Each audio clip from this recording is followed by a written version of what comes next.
दीपक देता है रोशनी फैलाने की प्रेरणा, फलदायी वृक्ष देता है देने की प्रेरणा, मधुबन देता है महकते रहने की प्रेरणा, महान व्यक्ति देते हैं जीवन जीने की प्रेरणा।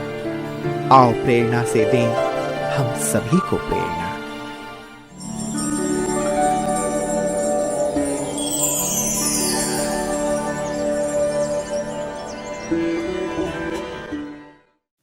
चंडीगढ़ भारत का संघ राज्य क्षेत्र है, जो भारत के दो राज्य पंजाब एवं हरियाणा की राजधानी है। चंडीगढ़ नाम देवी मां चंडिका के नाम से रखा गया है। आज भी ये मंदिर पंचकुला में स्थित है। चंडीगढ़ भारत का पहला योजनाबद्ध शहर है। चंडीगढ़ सेक्टर 46 के ब्रह्मा कुमारी ईश्वरीय विश्वविद्यालय की मुख्य संचालिका हैं आदरणीय राजयोगिनी पूनम दीदी जी। आपका जन्म 1976 में पंजाब राज्य के अबोहर शहर में हुआ। बचपन से आप चित्रकला में विशेष रुचि रखती रही। आप स्वच्छता, नम्रता, निर्माणता, सरलता और हर्षित मुक्ता आदि गुणों से परिपूर्ण है। सत्य की खोज में आपको 1983 में ईश्वरीय ज्ञान की प्राप्ति हुई। आप पहली बार 1984 में संस्था के मुख्यालय माउंट आबू में अव्यक्त बाप दादा से प्रभु मिलन किया।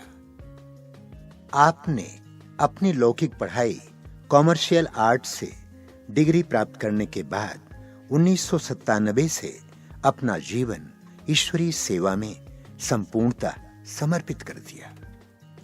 तब से आप चंडीगढ़ के आसपास के सभी स्थानों में सेवाएं प्रदान कर 2001 से सेक्टर 46 में रहते हुए स्थायी रूप से ईश्वरीय सेवाएं प्रदान कर रहे हैं। जन जन को ईश्वरीय संदेश देते हुए आपने अनेक कार्यक्रमों का सफल आयोजन किया। वर्तमान समय दीदी जी के नेतृत्व में 300 से भी अधिक विद्यार्थी ज्ञान योग से अपने जीवन को श्रेष्ठ बना रहे।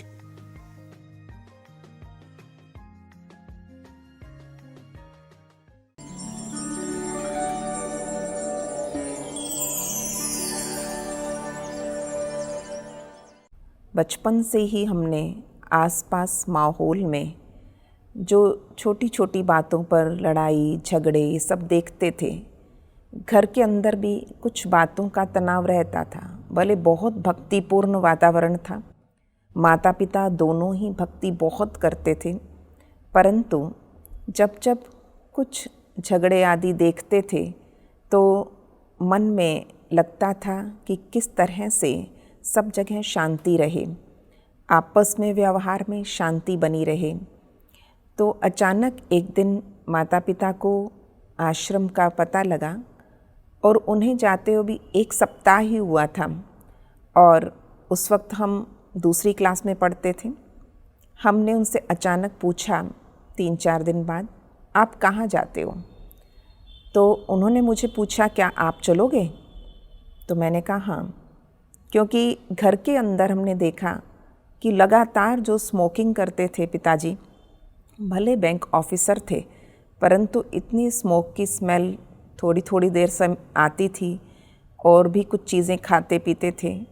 तो वो 1 सप्ताह से वो स्मोक की स्मेल कहीं भी नहीं थी पूरे घर में। तो हमें परिवर्तन सा नज़र आया और हमने उनसे पूछ लिया। जब हम आश्रम गए प्रथम बार, सेंटर का वातावरण बहुत ही शांतिमय, बहुत ही प्रभावशाली, बहनों का वो सफ़ेद लिबास इतना आकर्षक था कि जाते ही एक अपनेपन की अनुभूति हुई और जाते ही हमें लगा कि सचमुच जैसे मेरा ही घर है। हम लगातार जाते रहे कुछ कुछ समय में, तो वहाँ पर बहनों का बहुत प्रेम पूर्वक व्यवहार, हर रोज़ का वो कुछ प्रसाद, फिर एकाग्रता से वहाँ बैठना। तो उन्होंने हमें लक्ष्मी नारायण और शिव बाबा के चित्र को दिखाकर समझाया कि यहाँ ऐसे बैठना है। और मैं रोज़ शिव बाबा के चित्र के आगे जाकर बैठ जाती थी, जहाँ पर 32 प्रकार के गुण लिखे हुए थे। तो धीरे धीरे उनको जोड़ जोड़ कर कुछ कुछ पढ़ती रहती थी। परंतु मैं 1 घंटा 1.5 घंटा लगातार बैठी रहती थी, बिल्कुल हलचल नहीं, कोई शरारत नहीं किसी भी प्रकार की। तो बहनों को भी बहुत अच्छा लगता था। घर पे आते थे, माता पिता की अगर कोई बातचीत हो जाती कभी, हम उनसे पूछ लेते थे, शिव बाबा याद है? ओम शांति। तो इस प्रकार से उन्हें बहुत मज़ा आने लगा और घर जाकर आश्रम पर कहते थे कि ये बच्ची सबसे ज़्यादा शिव बाबा हमें याद करवाती है। इस प्रकार से थोड़ा बचपन में जाना आना हुआ और लगातार हमको सिर्फ योग बहुत अच्छा लगता था और जीवन की जो धारणाएं थी, कम बोलो, धीरे बोलो, मीठा बोलो, आदर सत्कार करो, ये अंदर बस चुकी थी। तो वो चीज़ें कहीं ना कहीं व्यवहारिक जीवन में कुछ कम थी, तो सेंटर पर जाते जाते वो और पक्की होती गई और एक अलौकिकता जीवन में वहीं से शुरू हो गई। इसके पश्चात ट्रांसफ़र होती गई और जहाँ जहाँ ट्रांसफ़र होकर गए, स्कूल, कॉलेज, तो उसके साथ साथ धीरे धीरे लगन बढ़ती गई। और जब हमें 3 साल हॉस्टल में रहना पड़ा दुनिया के, तो उस दुनियावी हॉस्टल में रहकर इतना अधिक बाबा से प्यार बढ़ता गया, क्योंकि अब सिर पर माता पिता नहीं हैं, परंतु सचमुच लगता था मेरा असली पिता मेरे साथ है। जो भी दिल की बातें करनी है बाबा के साथ करनी है। तो ऐसा देखते देखते अब जो इन 12-13 वर्षों में घर से संस्कार लिए, शुद्ध भोजन खाया था, तो उसकी कहीं ना कहीं परीक्षा आनी शुरू हुई। और उस हॉस्टल में रहते रहते दिल ही दिल में बाबा से पक्की प्रतिज्ञा की कि मुझे शुद्ध भोजन ही ग्रहण करना है यहाँ भी। तो बाबा ने इतने अच्छे अनुभव कराए कि वहाँ पर बाबा के साथ सर्व संबंधों की अनुभूति व्यवहारिक रूप में हमने की। हर बात में, हर चीज़ में बाबा को भाई बनाकर, कहीं बाबा को दोस्त बनाकर इतना शेयरिंग हो चुकी थी कि मज़ा आने लगता था कि किसी भी चीज़ में कोई टेंशन नहीं, सदा खुश रहना। तो ये चीज़ें देखकर जितनी हॉस्टलर्स थी उनको लगता था कि सभी लड़कियां कहीं ना कहीं थोड़े थोड़े समय में रोती हैं, परेशान हो जाती हैं, परंतु इनको कभी रोते नहीं देखा। तो जब किसी को टेंशन होती थी वो अपने आप मेरे कमरे में आ जाती थी। किसी को सुबह जल्दी उठना है तब भी वो मुझे रात को कह कर जाते थे कि दीदी मुझे उठा देना। तो इस प्रकार से सबको एक अपनापन लगता था। कोई भी कभी भी मुझसे आकर मिलते थे, जूनियर्स भी, तो उनको इतना अच्छा लगने लगा। तो बस इसके साथ साथ मेरा सारे दिन में लोगों से बातचीत बहुत कम, बहुत थोड़ा बोलती थी, परंतु बाबा के साथ बातचीत बहुत बढ़ गई।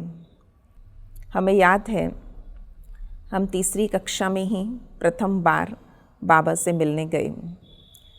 तो अभी ज्ञान में चलते 10 महीने हुए होंगे माता पिता को, परंतु हम 2 बहनें उनके साथ बाबा मिलन में गए। ओम शांति भवन में बाबा मिलन होता था और ओम शांति भवन में बाबा से मिलने के लिए वहाँ पर 2-2, 3-3 घंटे लगातार बैठ जाना, परंतु इतना मज़ा आता था, इतनी अलौकिकता, इतनी रूहानियत, बस लगता था कुछ है यहाँ पर, कुछ अलौकिक शक्ति है। और जब बाबा से मिलन हुआ तो प्रथम मिलन में बाबा ने स्टेज पर बुलाया था। पूरे ग्रुप को बुलाते थे, एक एक परिवार को। तो हमारा परिवार, हम 2 बहनें और माता पिता टीचर बहन के साथ स्टेज पर गए। अब मैं बहुत छोटी थी, मुझे बाबा की आवाज़ शायद बहुत कम समझ आ रही थी, परंतु मुझे इतनी खुशी थी। मैं बाबा से दृष्टि लेते हुए बाबा ने मुझे टोली दी। बाबा ने पूछा, रोज़ सेंटर जाती हो?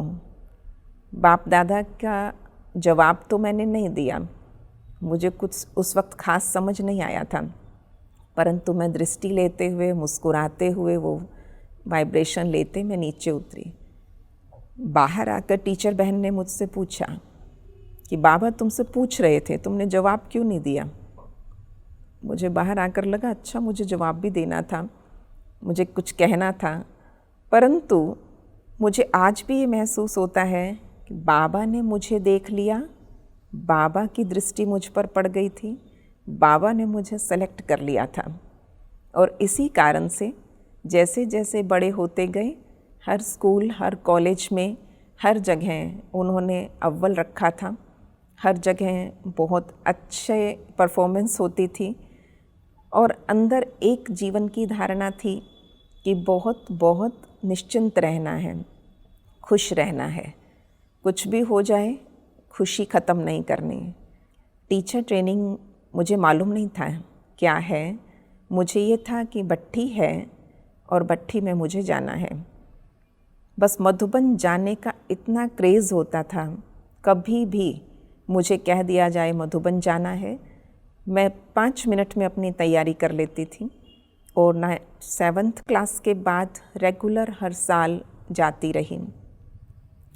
अब जैसे ही टीचर ट्रेनिंग में गए, वहाँ जाकर कुछ दिनों में मुझे समझ में आया ये तो टीचर ट्रेनिंग है और इसके बाद तो सेंटर पर रहना है। खैर मैंने शुरू से ऐसा कोई लक्ष्य नहीं रखा था कि मैं साड़ी वाली ब्रह्मा कुमारी बनूं, पर बचपन से ये बात पक्की थी कि मैंने शादी नहीं करनी और मुझे सेवा करनी है, कुछ भी समाज सेवा करनी है। परंतु उस 1 महीने के दौरान हर चीज़ देखी, समझी, सेवाएं सीखी, बहुत अच्छी पालना मिली। ज्ञान सरोवर में वो ट्रेनिंग होती थी और 1 मास के अंदर ही दादियों की इतनी नज़दीक से पालना, दादी मनोहर इंदिरा होते थे जो हमें बहुत अच्छी यज्ञ की बातें बताते थे और इतना नज़दीक से मिलना, इतना फैमिली लाइक बैठना नज़दीक, तो बहुत मज़ा आता था। और पूरा 1 महीना हुआ और हम सब कन्याओं को राखी बांधी गई। वो दिन मेरे लिए अविस्मरणीय था।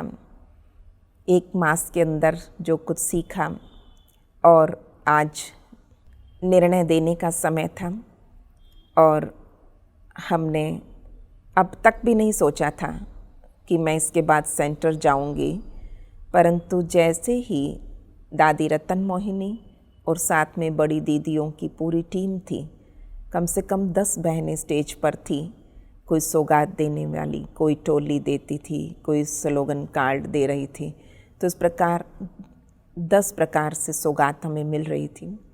दादी से राखी बंधवाई और राखी बंधवाते ही दादी के हाथ में हाथ था, परंतु अश्रुधारा ऐसी बह रही थी, मुझे खुद नहीं मालूम कि ये क्यों आंसू मुझे आ रहे हैं। मुझे खुशी इतनी थी तो ये आंसू क्यों आ रहे हैं मुझे समझ नहीं आया, पर जीवन का ये प्रथम अनुभव था कि खुशी के आंसू क्या होते हैं। और एक एक करके दृष्टि लेते गए और वापस अपने स्थान पर आकर बैठ गए। मुझे मालूम ही नहीं मैं कब स्टेज से उतर कर नीचे आ गई हूँ। मुझे लगा कि मैं स्टेज पर ही हूँ और जैसे ही उस वापस अपने स्थान पर आकर बैठी, इतना अलौकिक अनुभव था जैसे किसी गुफा में हम तपस्या कर रहे हैं। और ऐसा ही अनुभव बाप दादा मिलन में शुरू से होता था।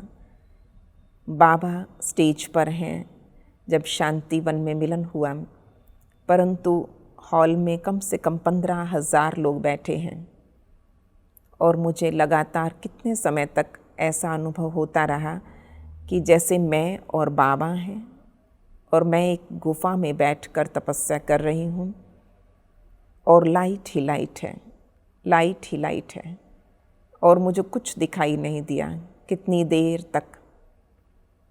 एक बार तो 18 जनवरी का दिन था, बाबा से मिलन हो रहा था सम्मुख में और बाप दादा जो भी सुना रहे थे मैं उसको कुछ देर सुनती थी और उसमें से कुछ पॉइंट नोट कर लेती थी, फिर एकाग्रता से बाबा से दृष्टि लेती थी।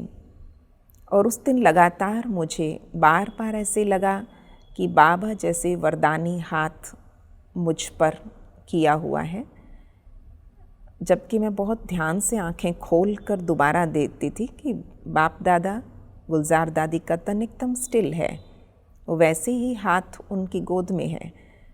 परंतु मैं जब गर्दन ऊपर करती, कुछ भी पॉइंट लिखकर, और मुझे सिर्फ बाप दादा का वरदानी हाथ इस प्रकार दिखाई देता था।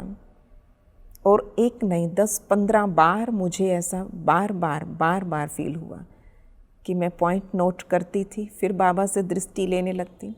तो एक बहुत ही अलौकिक अनुभव था ये। तब से मुझे ये बात अपने जीवन में पक्की हुई कि मैं बाबा के वरदानों से पलने वाली आत्मा हूँ। बस बाबा ने मुझे ये अनुभव करा दिया कि सदा मेरा वरदानी हाथ तुम पर है। इस प्रकार से जीवन बहुत हल्के, कुछ भी परिस्थितियाँ आती, कुछ भी परीक्षाएं आई, क्योंकि जीवन की ये धारणा पक्की थी और आज भी है कि सदा हाँ जी का पार्ट पक्का, सदा फीलिंग प्रूफ रहना। और ये सेवाओं में बहुत बहुत मदद करता रहा। सेवाओं के चांस इतने मिले कि किसी भी चांस में हमने कभी मिस नहीं किया, कभी भी ना नहीं कही, मुझे आता है या नहीं आता।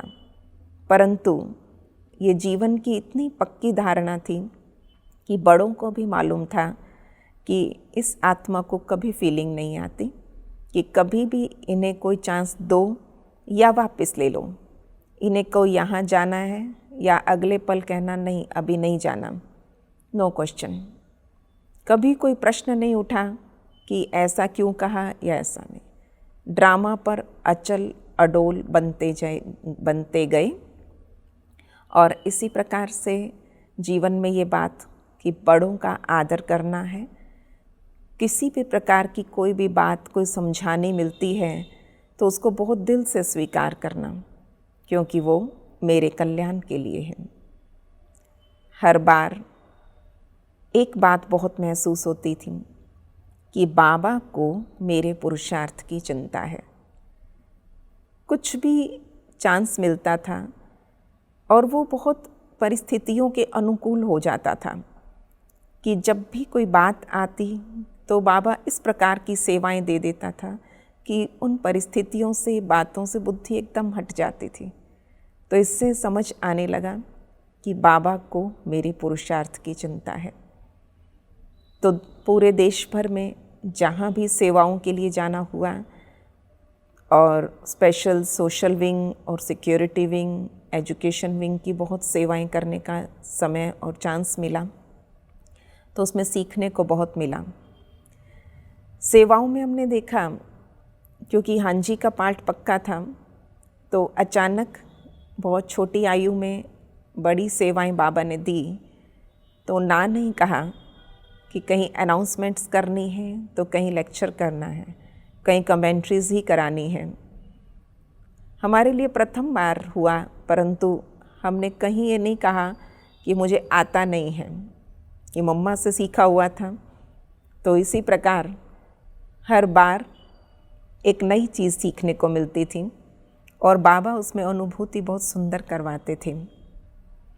कि एक बार किसी सेवा में एक पूरे कैंपेन में गए हुए थे और वहाँ सिर्फ कमेंट्री कराने का ही पार्ट कुछ दिनों तक चलता रहा।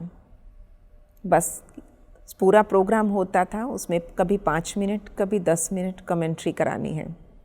बाकी सब बहनें, जो बड़ी बहनें या भाई होते थे उस कैंपेन में, वो करते थे, क्योंकि आयु में छोटी थी। परंतु वो सेवा में इतना मज़ा आया मुझे कि जैसे ही कमेंट्री का टाइम होता था, चाहे उस हॉल में हलचल हो, बातचीत हो, शोर हो, पर इतना साइलेंस, इतना सन्नाटे का अनुभव जो लोगों ने किया, तो बाद में सभी आकर एक अनुभव ज़रूर सुना के जाते कि बहुत शांति का अनुभव हुआ। इतनी गहरी शांति पहली बार मिली, बस दिल से थैंक्स निकलता था कि बाबा का कार्य है और बाबा करवा लेता है। करण करावनहार सदा मेरे साथ है, उसका हाथ मेरे हाथ में है। और इसी प्रकार सेवाओं में कहीं जब सेंटर बनने लगा तो सेंटर की नींव पड़ने से पहले सबसे पहले हमें लगता था ये सबसे असंभव कार्य है। जीवन में पहली बार मैंने बाबा को कहा, बाबा असंभव को संभव करने वाले आप हो और मुझे नहीं मालूम इतनी बड़ी राशि कहाँ से आएगी। चंडीगढ़ जैसे शहर में इतना कार्य होगा ये हमने कभी सोचा भी नहीं, स्वप्न में भी नहीं था। और 2.5 महीने के अंदर वो कार्य हो गया, रजिस्ट्री भी हो गई और उसके पश्चात मकान बनना शुरू भी हो गया। मुझे हर दिन सब देखते हुए मैं ड्रामा को बहुत साक्षी होकर देखना शुरू कर दिया कि करण करावनहार बाबा है, मैं निश्चिंत हूँ, मेरे सिर पर कोई बोझ नहीं है। बाबा ने शुरू कराया है, बाबा ही इसे पूर्ण कराएगा। बहुत निश्चय बुद्धि होकर बस अपने कार्य में लगे रहे, हर सेवा को खुशी से करते रहे। दिन रात जहाँ भी भाग दौड़ करनी हो बहुत खुशी से की। पर बाबा का कार्य कैसे होता है और असंभव को संभव बाबा कैसे करवाता है ये अपनी आँखों से हमने देखा। तो कार्य बाबा का है, किस तरह बाबा करवाएगा तो कुछ सोचना नहीं पड़ा। और हर चीज़ में बाबा ने बहुत सुंदर अनुभव कराए।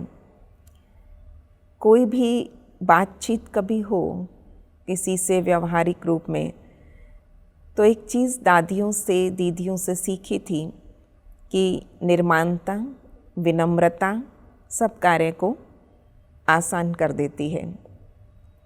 क्योंकि फीलिंग तो स्वयं को नहीं आती, पर किसी और को अगर कभी फीलिंग आई हो तो उसको बहुत प्यार से दोबारा मना लो, उसका हालचाल पूछ लो, उसको नॉर्मल फिर से सब सेवाओं में लगा दो। तो इस प्रकार से वो बिल्कुल दोबारा अपने नॉर्मल बिहेव पर बहुत जल्दी आ जाती आत्मा। ऐसे बहुत बार अनुभव होते थे कि निर्माणता ही महानता है, ये बाबा करवाता है कार्य। क्योंकि हम विनम्र होकर निमित्त भाव से करते रहें, क्योंकि निमित्त और निर्माणता ये बाबा ने एक विशेष कला सिखाई कि कार्य मेरा है। तो इसीलिए सब कुछ करते अंदर बहुत निश्चय से चलते चले। सब भाई बहनों को, ब्राह्मणों को एक विशेष बात मैं दिल से चाहती हूँ कि सचमुच बाबा के साथ सर्व संबंध की अनुभूति सिर्फ कहने मात्र नहीं पर दिल से।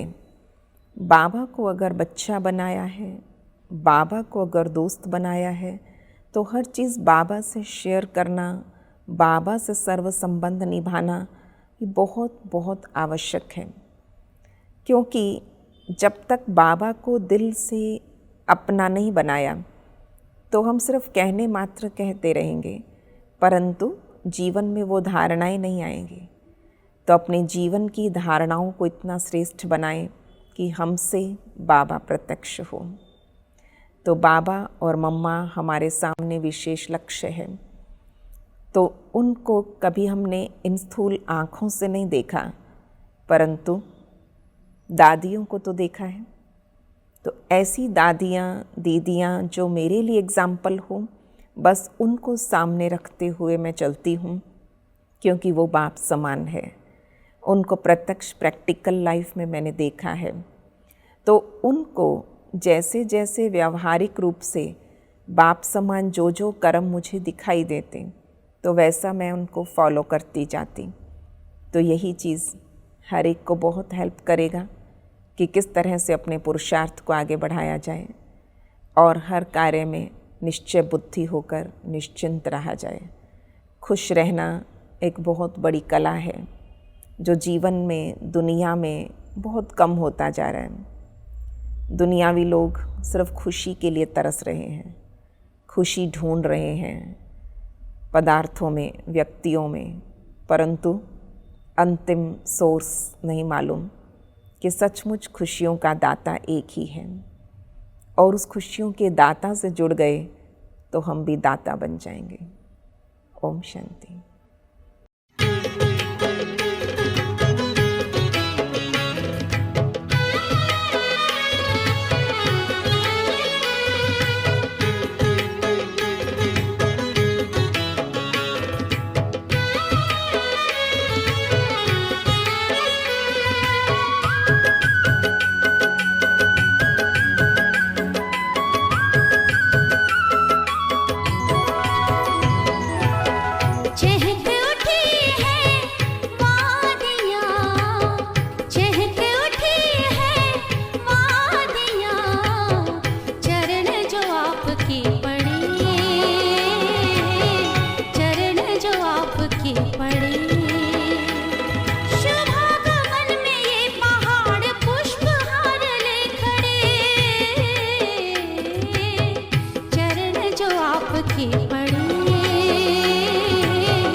दीदी की वैसे तो बहुत सारी विशेषताएं हैं, पर सबसे बड़ी विशेषता जो मुझे लगती है कि जैसे बाबा कहते हैं संस्कार मिलन की रास, कोई भी कैसे भी आत्मा हो सबको कैसे मिला के चलना है, सबको कैसे खुश रखना है, ये सबसे बड़ी विशेषता लगी मेरे को दीदी की।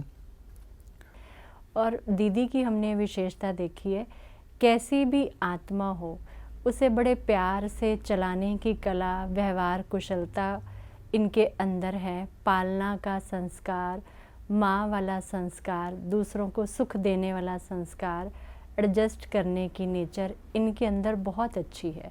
और इसी नेचर के कारण ही कैसी भी आत्मा इनके सामने आई परीक्षा के रूप में, उन्हें भी बहुत प्यार से इन्होंने पालना देकर आगे बढ़ाया। जब से दीदी के कांटेक्ट में आए तो दीदी से सीखा, दीदी से जाना बाबा से कैसे अपने प्यार को बढ़ाते जाना है। दीदी को देखकर सीखा कि कैसे चीयरफुल, केयरफुल और ऑलवेज स्माइलिंग रहना है। कितनी भी सेवा हो, कितना भी दिन का शेड्यूल बिजी हो, लेकिन चेहरे पे सदा स्माइल देखी। अमृत वेला का समय जो बाबा से सच्चा संबंध निभाने का समय, उसको कैसे अच्छे से अच्छा बनाना, ये हमने आकर दीदी से सीखा। इनकी एक्टिविटी, इनका बिहेवियर, इनका स्माइलिंग फेस और सदा एक रस रहने वाली मैं कभी किसी को नहीं देखा। जब भी मिलते थे प्यार से, स्नेह से देना, और बाबा की बातें करते थे, ज्ञान की बातें करते थे, इतना मांग जाते थे। और एक्टिविटी इतनी थी, क्रिएटिव माइंड, जब भी देखना ये काम करना, ये काम करना, फटाफट, इतना एक्यूरेट, पंक्चुअल, ओबीडियंट मैं कभी कुछ दुनिया के अंदर नहीं देखा।